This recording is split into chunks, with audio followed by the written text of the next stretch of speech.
Ассаламу алейкум, казах ели. Буду делать это обращение на языке Российской Федерации.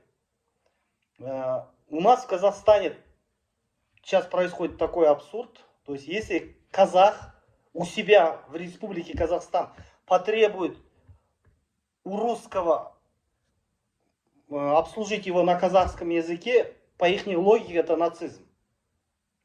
А если русский спросит на русском языке у казаха говорить с ним на русском языке, это не нацизм. То есть по логике русских мы, казахи, обязаны говорить с ними на русском языке. Хотя это Казахстан. А русские Казахстана с нами, с казахами, не обязаны говорить на казахском языке. То есть это... А где логика тогда?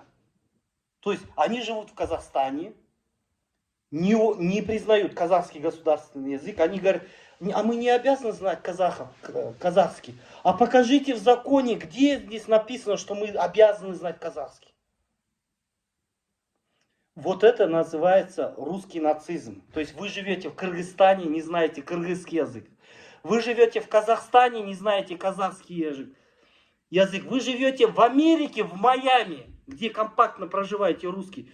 Тоже не хотите говорить на английском языке. Вот это называется великорусский нацизм. То есть вы живете в Казахстане и ненавидите все казахское.